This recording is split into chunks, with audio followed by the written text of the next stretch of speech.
Comme d'habitude, commençons par la définition. Un buzzer beater est un shoot qui entre avant que la sirène de fin de quart-temps, aussi appelée le buzzer, ne retentisse. Après un buzzer beater, l'équipe adverse n'a donc plus de possession à jouer. Attention, il ne faut pas confondre le buzzer beater et le game winner. Ce dernier, bien que similaire, se définit par un shoot décisif marqué en fin de match. Marqué dans le money time, l'équipe adverse a parfois encore du temps pour tenter de recoller au score. Et si elle n'y parvient pas, ce dernier shoot marqué sera alors qualifié de game winner. Au cours de cette vidéo, nous serons d'ailleurs amenés à parler de ces deux types de shoots ultra clutch car ils sont intimement liés. Sang-froid et lucidité seront vos alliés dans l'exécution de ce dernier shoot. Et pour une fois, on ne parle pas de technique, mais bien d'audace.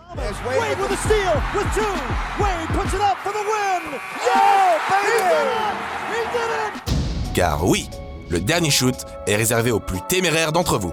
Si vous le marquez, vous serez une star du parquet.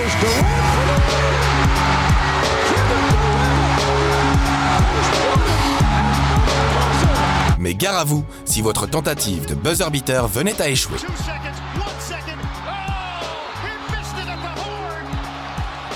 En NBA, ça tombe bien, les téméraires ne manquent pas.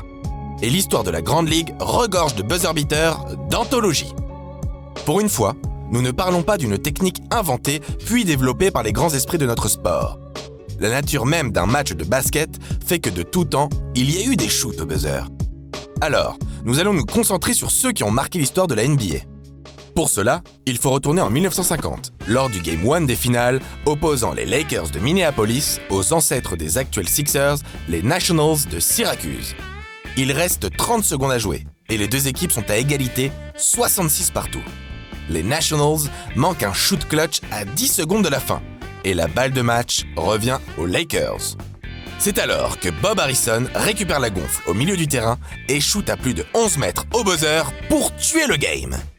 Bang! Match fini. Victoire des Lakers, 68-66. Eh oui, pas de 3 points à l'époque. On peut dire que ce shoot a porté chance à l'équipe de la légende George Mikan, puisque les Lakers vont finir par remporter le titre 4 victoires à 2. Évidemment, lorsqu'on parle des Lakers, les Celtics ne sont jamais loin. Sam Jones, arrière mythique des Celtics des 60s, inscrit en 1969 un panier resté dans la mémoire des fans les plus anciens de la franchise de Boston. Nous sommes dans le Game 4 d'une finale exceptionnelle. Sur le terrain, des joueurs de légende se font face, des superstars qui marquent leur époque et bâtissent l'histoire de la NBA.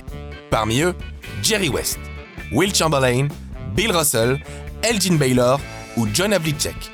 Eh oui, rien que ça. Il reste 7 secondes à jouer, et c'est John Havlicek qui a la gonfle. Il trouve un Sam Jones démarqué en tête de raquette. Ni une ni deux, Jones dégaine avec un jump shot qui rebondit sur l'arceau. Et rentre! Fin du match, victoire des Celtics, 89-88. Ce titre marquera d'ailleurs la fin de la dynastie des Celtics, qui ont régné en maître sur la NBA des années 60. 11 titres pour Bill Russell, et 10 pour Sam Jones. Chapeau. On vous donne rendez-vous un an plus tard, toujours en finale, et toujours avec les Lakers, décidément, opposés cette fois aux Knicks de New York. Dans le Game 3, c'est Jerry West, l'homme logo, qui marque l'histoire du shoot au buzzer avec un missile du milieu de terrain pour envoyer ses Lakers en prolongation. Oh!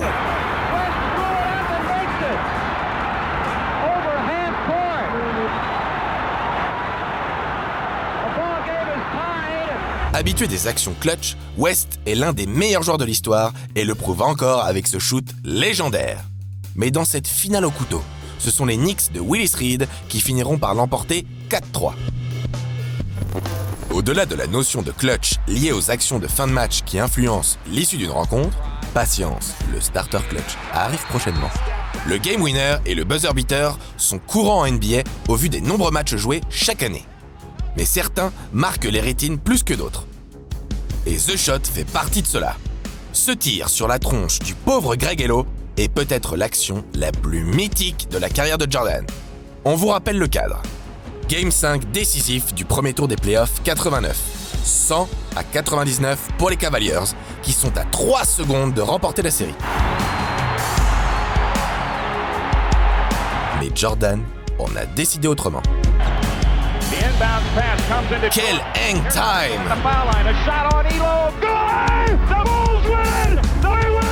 Continuons notre voyage dans l'histoire des buzzer beaters de légende avec un shoot oublié, mais terriblement clutch.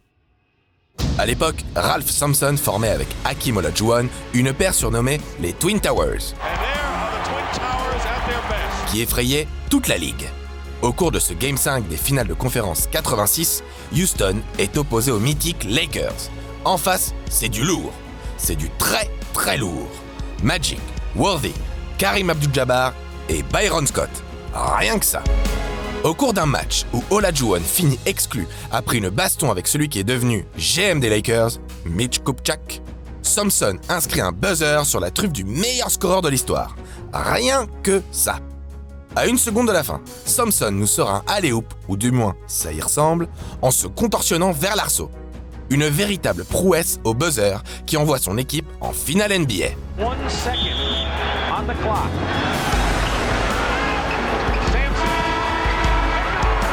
Le forum d'Inglewood, ancêtre du Staples Center, est KO et les Rockets filent en finale. En note de difficulté, vous mettez combien ?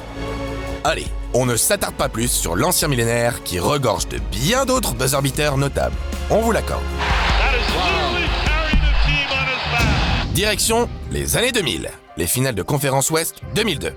J'appelle au tableau celui qu'on surnomme Big Shot Rob, l'un des seigneurs du shoot clutch, Robert Horry.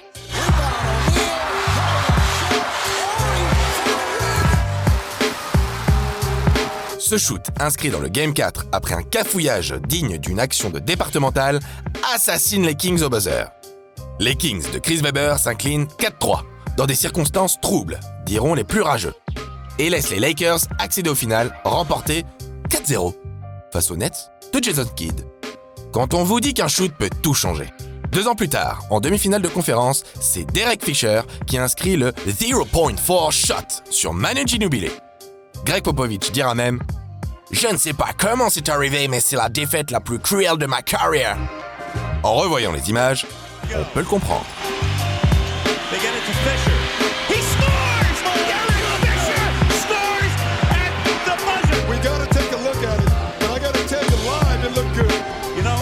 Of being a shill, now I know why they say we love this game. We love this game. What it's just unbelievable. Les années 2000 à 2010 regorgent de buzzer beaters tous plus incroyables les uns que les autres. Un joueur marque cette décennie avec de nombreux buzzer beaters inscrits avec du sang-froid et de la précision. Kobe Bryant, bien entendu. Vous pensiez à qui d'autre, franchement ? Le Black Mamba fait du buzzer l'une de ses spécialités. À chaque match, Kobe souhaite montrer qu'il est le meilleur arrière de la NBA. Et ce soir de décembre 2009, ça tombe bien, il y en a un qui souhaite lui prouver le contraire. Dwayne Wade. Les deux arrières se livrent un match de haut niveau. Kobe finit le match à 33 points et Wade à 26 points. Mais c'est le Heat qui mène 107-105 avec moins de 4 secondes à jouer. Pas le choix, les Lakers doivent inscrire un tir à 3 points pour l'emporter. La gonfle arrive, forcément, dans les mains de Kobe, qui balance une prière à 9 mètres. Planche et bingo.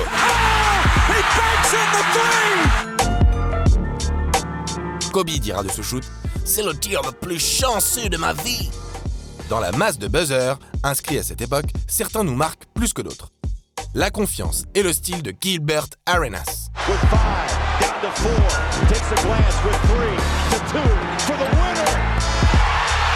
Brandon Roy qui est plus clutch que Yao Ming.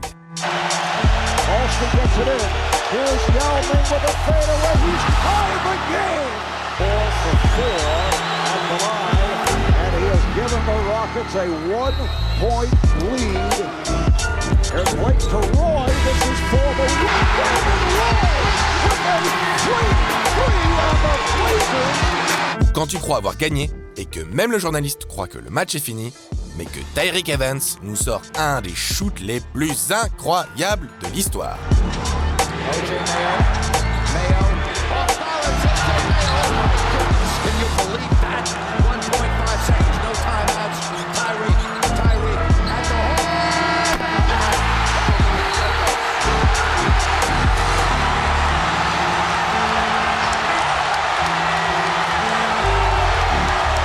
Vous avez repris votre souffle ?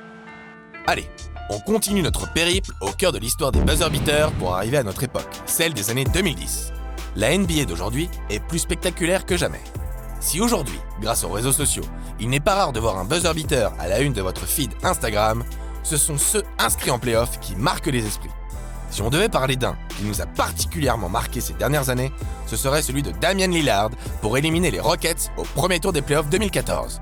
Le Moda Center retient son siffle et explose quand le Dame Time arrive. Lillard, he got the shot off. Lillard, good! And the Blazers win the series for the first time in 14 years! Ce shoot nous fait penser à un illustre arrière au destin brisé. Vous avez dit Brandon Roy ?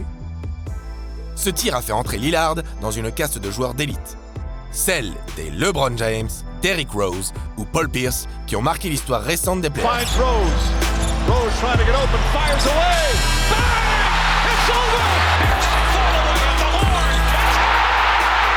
over! Le King a d'ailleurs longtemps souffert de la comparaison avec les plus grands joueurs de l'histoire.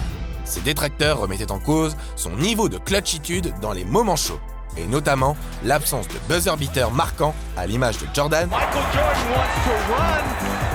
ou de Kobe. Mais il faut bien avouer que le King a réglé la mire ces derniers temps. Et ses buzzers inscrits face aux Warriors,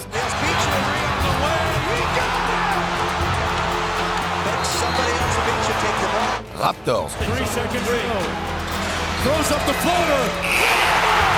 ou Timberwolves amènent désormais LeBron dans la discussion du GOAT. N'en déplaise aux rageux. Plus généralement, l'histoire du Money Time est tellement riche qu'on aurait pu parler pendant des heures des joueurs les plus clutch de l'histoire. Mais ça, ce sera pour une prochaine vidéo. Subscribe.